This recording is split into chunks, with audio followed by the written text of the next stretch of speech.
A Sleep Audiobooks exclusive.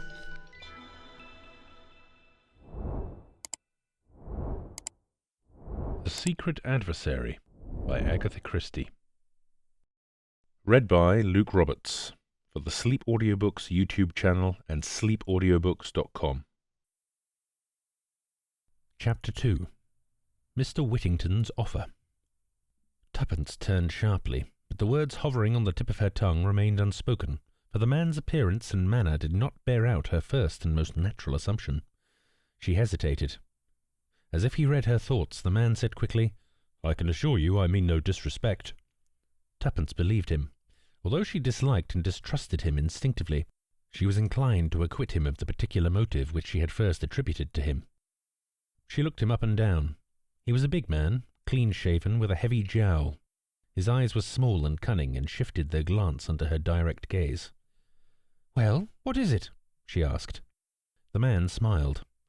"I happened to overhear part of your conversation with the young gentleman in Lyons's." "Well, what of it?" "Nothing, except that I think I may be of some use to you." Another inference forced itself into Tuppence's mind. "You followed me here?" "I took that liberty." "And in what way do you think you could be of use to me?" The man took a card from his pocket and handed it to her with a bow. Tuppence took it and scrutinized it carefully. It bore the inscription, "Mr. Edward Whittington." Below the name were the words, "Insomnia Glassware Company," and the address of a city office. Mr. Whittington spoke again. "If you will call upon me tomorrow morning at 11 o'clock, I will lay the details of my proposition before you." "At 11 o'clock?" said Tuppence doubtfully. "At 11 o'clock." Tuppence made up her mind.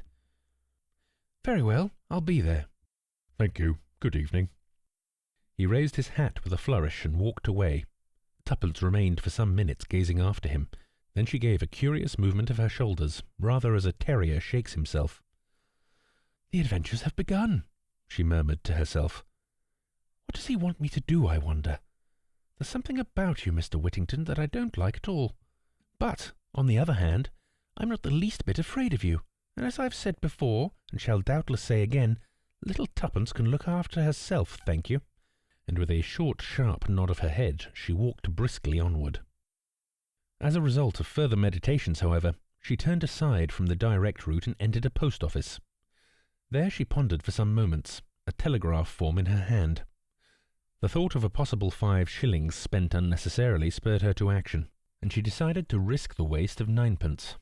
Disdaining the spiky pen and thick black treacle which her beneficent government had provided, Tuppence drew out Tommy's pen, which she had retained, and wrote rapidly, "Don't put in advertisement, will explain tomorrow." She addressed it to Tommy at his club, from which in 1 short month he would have to resign, unless a kindly fortune permitted him to renew his subscription. "It may catch him," she murmured. "Anyway, it's worth trying." After handing it over the counter, she set out briskly for home, stopping at a baker's to buy 3 worth of new buns. Later, in her tiny cubicle at the top of the house, she munched buns and reflected on the future. What was the Insomnia Glassware Co., and what earthly need could it have for her services? A pleasurable thrill of excitement made Tuppence tingle. At any rate, the country vicarage had retreated into the background again. The morrow held possibilities. It was a long time before Tuppence went to sleep that night, and when at length she did, she dreamed that Mr. Whittington had set her to washing up a pile of Insomnia glassware, which bore an unaccountable resemblance to hospital plates. It wanted some 5 minutes to 11 when Tuppence reached the block of buildings in which the offices of the Insomnia Glassware Co. were situated. To arrive before the time would look over-eager, so Tuppence decided to walk to the end of the street and back again. She did so. On the stroke of 11 she plunged into the recesses of the building. The Insomnia Glassware Co. was on the top floor. There was a lift, but Tuppence chose to walk up. Slightly out of breath, she came to a halt outside the ground glass door, with the legend painted across it, "Insomnia Glassware Co." Tuppence knocked. In response to a voice from within, she turned the handle and walked into a small, rather dirty outer office. A middle-aged clerk got down from a high stool at a desk near the window and came towards her inquiringly. "I have an appointment with Mr. Whittington," said Tuppence. "Will you come this way, please?" He crossed to a partition door with "Private" on it, knocked, then opened the door and stood aside to let her pass in. Mr. Whittington was seated behind a large desk covered with papers. Tuppence felt her previous judgment confirmed. There was something wrong about Mr. Whittington. The combination of his sleek prosperity and his shifty eye was not attractive. He looked up and nodded. "So you've turned up all right. That's good. Sit down, will you?" Tuppence sat on the chair facing him. She looked particularly small and demure this morning. She sat there meekly with downcast eyes while Mr. Whittington sorted and rustled amongst his papers. Finally he pushed them away and leaned over the desk. "Now, my dear young lady, let us come to business." His large face broadened into a smile. "You want work? Well, I have work to offer you. What should you say now to £100 down and all expenses paid?" Mr. Whittington leaned back in his chair and thrust his thumbs into the armholes of his waistcoat. Tuppence eyed him warily. "And the nature of the work?" she demanded. "Nominal, purely nominal. A pleasant trip, that's all." "Where to?" Mr. Whittington smiled again. "Paris." "Oh," said Tuppence thoughtfully. To herself she said, "Of course, if father heard that, he would have a fit. But somehow I don't see Mr. Whittington in the role of the gay deceiver." "Yes," continued Whittington. "What could be more delightful? To put the clock back a few years, a very few, I am sure, and re-enter one of those charming pensionnats de jeunes filles with which Paris abounds." Tuppence interrupted him. "A pensionnat?" "Exactly. Madame Colombier's in the Avenue de Neuilly." Tuppence knew the name well. Nothing could have been more select. She had had several American friends there. She was more than ever puzzled. "You want me to go to Madame Colombier's? For how long?" "That depends. Possibly 3 months." "And that is all? There are no other conditions?" "None whatsoever. You would, of course, go in the character of my ward, and you would hold no communication with your friends. I should have to request absolute secrecy for the time being. By the way, you are English, are you not?" "Yes." "Yet you speak with a slight American accent." "My great pal in hospital was a little American girl. I dare say I picked it up from her. I can soon get out of it again." "On the contrary, it might be simpler for you to pass as an American. Details about your past life in England might be more difficult to sustain. Yes, I think it would be decidedly better. Then—" "One moment, Mr. Whittington. You seem to be taking my consent for granted." Whittington looked surprised. "Surely you are not thinking of refusing. I can assure you that Madame Colombier's is a most high-class and orthodox establishment, and the terms are most liberal." "Exactly," said Tuppence. "That's just it. The terms are almost too liberal, Mr. Whittington. I cannot see any way in which I can be worth that amount of money to you." "No?" said Whittington softly. "Well, well, I will tell you. I could doubtless obtain someone else for very much less. What I am willing to pay for is a young lady with sufficient intelligence and presence of mind to sustain her part well, and also one who will have sufficient discretion not to ask too many questions." Tuppence smiled a little. She felt that Whittington had scored. "There's another thing. So far there has been no mention of Mr. Beresford. Where does he come in?" "Mr. Beresford?" "My partner," said Tuppence with dignity. "You saw us together yesterday." "Ah, yes, but I'm afraid we shan't require his services." "Then it's off." Tuppence rose. "It's both or neither. Sorry, but that's how it is. Good morning, Mr. Whittington." "Wait a minute. Let us see if something can't be managed. Sit down again, Miss—" He paused interrogatively. Tuppence's conscience gave her a passing twinge as she remembered the Archdeacon. She seized hurriedly on the first name that came into her head. "Jane Finn," she said hastily, and then paused open-mouthed at the effect of those 2 simple words. All the geniality had faded out of Whittington's face. It was purple with rage, and the veins stood out on the forehead. And behind it all there lurked a sort of incredulous dismay. He leaned forward and hissed savagely. "So that's your little game, is it?" Tuppence, though utterly taken aback, nevertheless kept her head.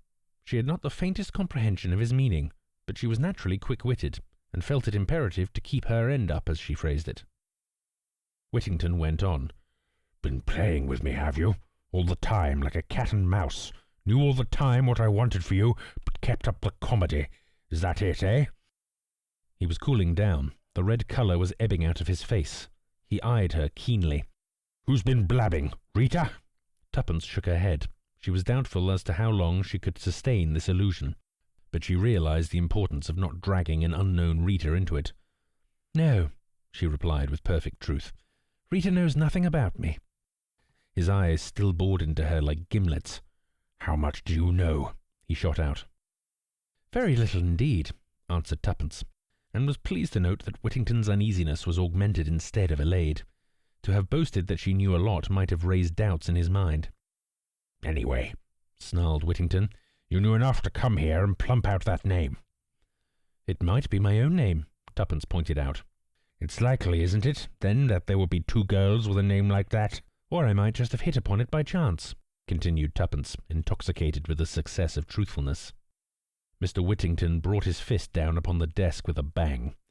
"Quit fooling! How much do you know, and how much do you want?" The last 5 words took Tuppence's fancy mightily, especially after a meagre breakfast and a supper of buns the night before. Her present part was of the adventuress rather than the adventurous order, but she did not deny its possibilities. She sat up and smiled with the air of one who has the situation thoroughly well in hand.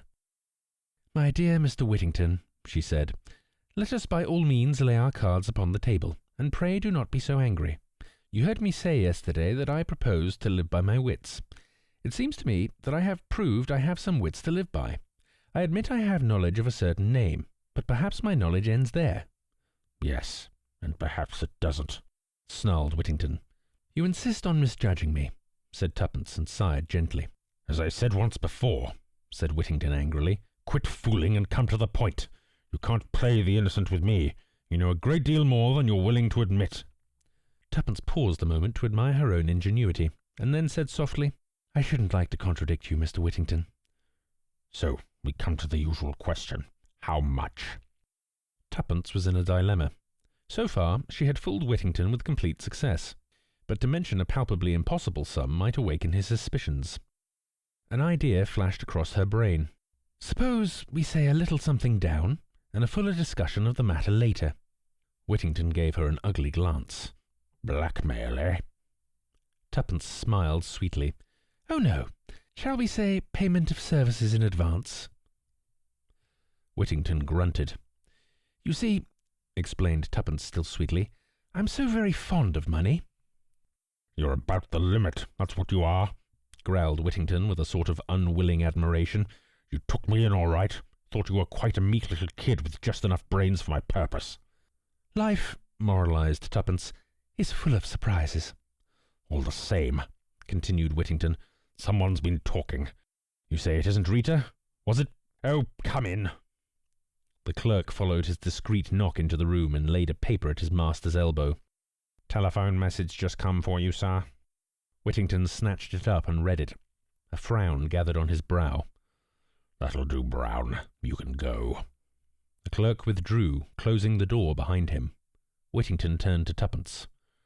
"Come tomorrow at the same time. I'm busy now. Here's 50 to go on with." He rapidly sorted out some notes and pushed them across the table to Tuppence, then stood up, obviously impatient for her to go. The girl counted the notes in a business-like manner, secured them in her handbag, and rose. "Good morning, Mr. Whittington," she said politely. "At least, au revoir, I should say." "Exactly, au revoir." Whittington looked almost genial again, a reversion that aroused in Tuppence a faint misgiving. "Au revoir, my clever and charming young lady." Tuppence sped lightly down the stairs. A wild elation possessed her. A neighbouring clock showed the time to be 5 minutes to 12. "Let's give Tommy a surprise," murmured Tuppence, and hailed a taxi. The cab drew up outside the tube station. Tommy was just within the entrance. His eyes opened to their fullest extent as he hurried forward to assist Tuppence to alight. She smiled at him affectionately, and remarked in a slightly affected voice, "Pay the thing, will you, old bean? I've got nothing smaller than a £5 note." End of Chapter 2.